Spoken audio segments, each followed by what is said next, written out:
Tra pochi minuti avrò l'incontro con Tony Capozzo, lo intervisteremo per Media Europa Channel e capiremo un momentino cosa succederà in questa Europa. Naturalmente vi terremo informati su tutto. A dopo. Eccoci qua, Europa Media Channel. Abbiamo incontrato Tony Capozzo, uno scrittore molto famoso in tutta Europa, ma anche nel mondo, perché è un grande corrispondente di guerra, ma comunque sia importante che è nostro, è friulano, è una delle bandiere del nostro Friuli. Bene, allora, caro Tony, intanto come sei a Udine? Adesso per qualche giorno, ma non ho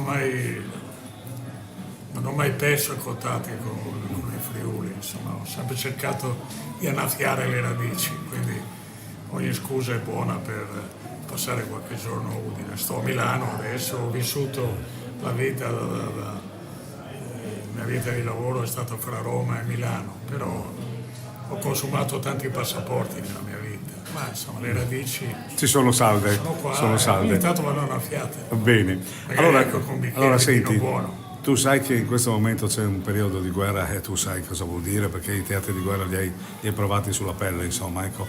E adesso oltre all'Ucraina c'è anche questo teatro del Medio Oriente che è riaffiorato in maniera incredibile, comunque molto preoccupante. Ecco, ci sono delle elezioni in arrivo, no? Sia in Europa e in America, anche perché quelle russe le do per scontate, per cui non ne parliamo. E tu pensi che possono influire molto su questa situazione? Temo di no, nel senso che quello che mi sembra mancare oggi è dei politici, sto parlando di tutte le bandiere, dei politici che abbiano la statura dei leader che fecero uscire l'Europa dalle macerie della seconda guerra mondiale e costruirono 50 anni di pace, di benessere, no? Pensiamo cos'era l'Europa degli fine anni 40 e inizio anni 50, però abbiamo avuto grandi leader che ci hanno accompagnato in questo. Che hanno guidato un po' anche ma qualcuno dice che l'Europa è il ventre mollo del mondo in questo momento e che i teatri importanti sono tutti. Oggi credo che l'Europa, guarda, io vedo con preoccupazione l'impegno dell'Europa in Ucraina, nel senso che è soprattutto un impegno militare. L'Europa in questi decenni si è affermata, potrebbe essere un faro di cultura, di arte, di tecnologia e non una potenza militare. Cercare di essere una potenza militare come una corsa vana contro il tempo, perché ci sono dei paesi, a cominciare dalla Cina, che sono molto più potenti di quanto. Ora, l'Europa dovrebbe essere una specie di superpotenza della diplomazia. Di dialogo. È la cosa che da un certo punto di vista costa di meno ed è più produttiva. Non devi investire miliardi negli armamenti, basta che tu investi nel tenere rapporti economici, rapporti politici paritari con altri paesi. L'Europa, è inutile nasconderselo, è un continente che è invecchiato oggi, no? Se uno guarda la demografia, se arrivasse un marziano e vede e guarda con la lente di ingrandimento l'Europa, un continente vecchio, mandiamo i giovani a morire in Ucraina, sia i russi. Penso che nessuno. Questi sono stupidi. Sì, no? Sì, esattamente. E in altre parti del mondo, no, c'è una demografia galoppante. È chiaro che le migrazioni, ma non le migrazioni vecchio stampo, io conosco sono stato focolare di Sydney, quelli canadesi. Beh, noi siamo visti in tutti questi focolari, naturalmente il tuo saluto è graditissimo. Mandi di cuore. Sai, quella era una migrazione dove partiva il primo, scriveva a casa: guardate, sono altri posti di lavoro. E tutti andavano? Andava dove c'era il lavoro, non dove c'era l'accoglienza. Sì, il lavoro. Dove c'era il lavoro. No? Oggi sono migrazioni di tipo diverso, ma sono il destino fra 50 anni. Possiamo già immaginare un'Europa che sarà molto diversa. Sarà multietnica, naturalmente, si parla già che in Germania nel 2050 la maggioranza sarà appunto dell'immigrazione che sta arrivando. Ecco, senti, per concludere questa bella chiacchierata, io ti ringrazio per la disponibilità che sempre hai con noi e che naturalmente con i nostri corregionali. No, l'ultima fatica, l'ultimo libro, so che ce ne sono molti in costruzione, ma l'ultimo mi pare...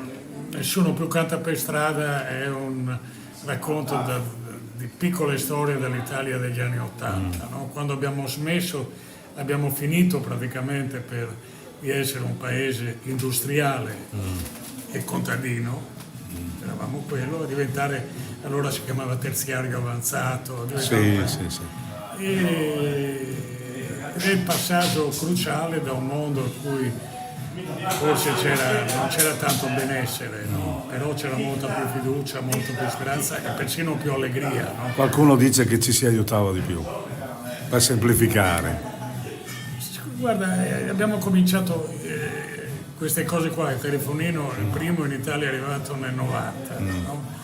E oggi se vai in un mezzo della metropolitana a Milano non c'è brusio, c'è voglia di pensare ai fatti tuoi, nessuno ti dice, sono tutti quanti giù a guardare il telefonino. È chiaro che è una grande comodità, è una persecuzione anche da altri. Siamo collegati nel mondo, ma in fin... Ma si parla di meno, no? Una volta le strade erano posti dove le persone si fermavano, discutevano, parlavano, oggi sono delle corsie per il traffico, no? Tutti di fretta. È chiaro che c'è meno comunità, per quello è importante luoghi come Fogolar, lontano dall'Italia, ma qua ce n'è anche a Roma, a Milano, i luoghi in cui trovarsi, persino siamo in osteria, no? Persino le osterie, no? Sono importanti, sono delle specie di confessionali laici. Noi furlani siamo stati in ben, perché in qualche modo siamo più rilassati. È un modo di far prevalere l'umanità sulla fretta, no? E anche, guarda, oggi il mondo va molto più veloce. Andando veloci è comodo nei viaggi, no? Però perdi molte cose se vai troppo veloce. La lentezza e l'osteria è un elogio della lentezza, perché dai, via Montai, della chiesa, no? Stai più a lungo, hai più modo di conoscerti, di esprimerti, di ascoltare, di dire. La fretta, oggi persino che tutti noi guardiamo quanto tempo impiegavano le nostre madri a cucinare la domenica, adesso chi può permettersi di fare? Io dico, oggi da pensionato certe volte dico in qualche posto, prego vada avanti lei, io ho il lusso più grande che è non aver fretta. Il tempo. Bene, allora il tempo è passato, ti ringrazio per questa bella chiacchierata, naturalmente torneremo a monitorarti dove sei, perché insomma tu sei una bandiera per noi. Grazie ancora a Tony Capozzo col suo ultima fatica. Cantiamo Nessuno più canta per strada. Nessuno più canta per strada, che naturalmente vi manderò il link, che credo che è un libro che vada letto e naturalmente anche con una grande riflessione di Tony Capozzo. Mandi.